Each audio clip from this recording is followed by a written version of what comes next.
Okay mga paps, Hyundai Stargazer. Nagtatanggal tayo ng radiator. Tinalas namin yung pinaka bumper, ano, yung mga clip, yan tinanggal namin. Baba taas, tanggalin nyo clip para yung bumper is matanggal. Tapos yun na nga, oh. Tinalasan namin kasi mga paps, nag-overheat pagka tinitigil nga si Idol, ano. Kaya sa 70 plus ang tinakbo, palilinisan natin yung radiator niya.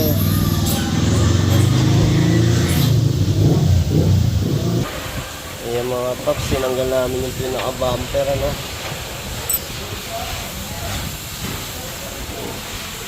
Tapos ito yung water pump, tinignan namin kung may problema sa water pump. Ayan mga paps, yung pinaka ating water pump po, yun, oh. Oh. Ay sus, ayan mga paps, oh. Tinanggal namin yung water pump niya para malaman natin kung may problema. Yung mga paps, yung water pump okay naman, no? Wala tayong nakitang problema sa water pump.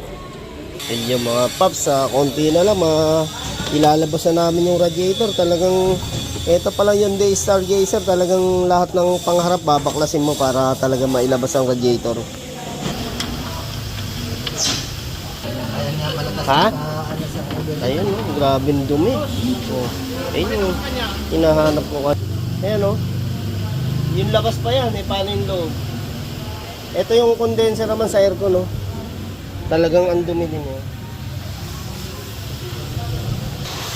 So mga paps, oh, tinignan namin dito kung ito nga yung sa thermostat, pero wala siya nakalagay, ano? Ayan, oh. Naka-open lang talaga siya dito. Oh. Kaya hinahanap namin ngayon yung thermostat nito. Kasi ito,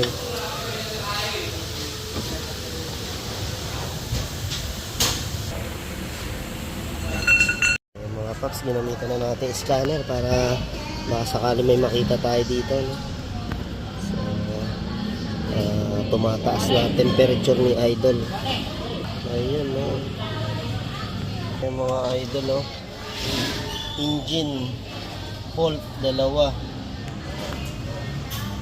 Tapos lumalabas airbag, ayan, wala nang problema yan. May natanggal lang sa unahan. Ay natin yung fault na yan. Palit engine na raw to, ha. Bago pa nito. Ayan mga paps, may nakita nga tayo dito. Yung pending natin na yan. Ayan yung isa, control module. Ito, ayan, loose communication with engine coolant, flow control, valve position. Ayan, yung valve ang pwedeng isang problema. Yung mga paps, oh. Dinis. Ano bang, ano, sa loob? Mga paps, laki naman ang pinagbago, hindi kagaya yung kanina, no? Talagang hirap na mapasukan ng lamig ng hangin.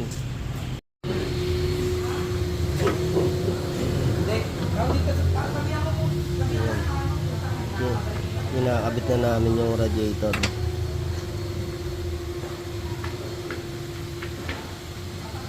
Yung mga paps, oh, ganyan lang kanipis yung radiator natin na yan. Kaya pag talagang nadumihan yan, nakakabawas ng ano yan, mas malakas mag-init ang ating engine coolant.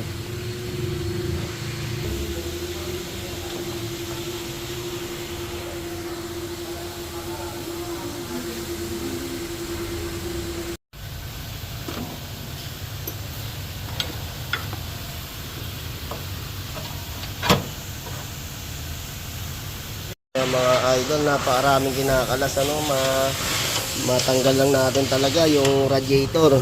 Ayun, ito mga so kailangan din natin kalasin yan mga paps. Pag nakalas mo itong mga paps, dire-diretso na yan yung mga tornilyo dyan na pwede natin kalas-kalasin na, oh. Ayan, ayan mga idol. Ayan, pag natanggal mo yung bumper, tsaka mo pala matatanggal ito mga paps, ha. Pero pag nagkakabit ka na, ito muna unahin mo. Ayan yung mga paps, oh. Makikita natin dito si Kolokoy Drivers. Iyon, si AE. Punto tayo. Ayan, mga paps, oh. Konti na lang, pati air filter tinanggal natin to. syempre, chininsin na rin natin. Yan, ginagamitan natin ng air. Gamit tayo dyan ng fully synthetic mga paps, Petron oil.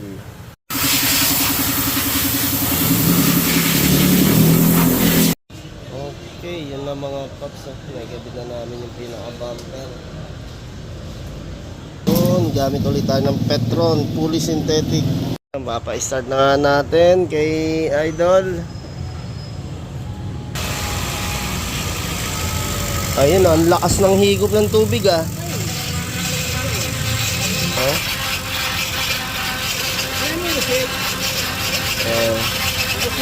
Ay, hindi. Yun ang isa nating problema dito, yung umiingay. Ayun mga paps. Hindi pa natin ginalaw tong ano ni Idol dito.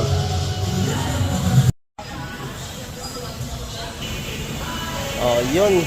Si Colocoy Drivers Club. Tsaka syempre, si Colocoy Garage. Yun. Ayos, ginabi na naman kami. Ang Colocoy Garage tsaka AE Car Care Services. Thank you, thank you. Kaya mga paps, salamat.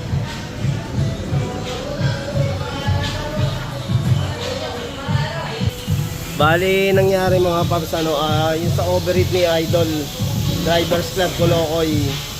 Ayan, tapos syempre tayo Colocoy Garage. Observation muna.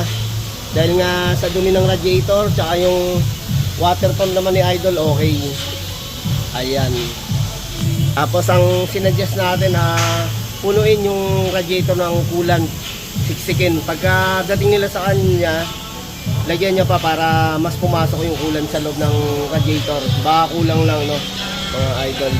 Isa rin sa pinagmumulan niya ng overheat natin, yung kulang yung coolant, dahil kailangan mo siya patakbuhin muna para siniksik yung coolant mga Idol, ano.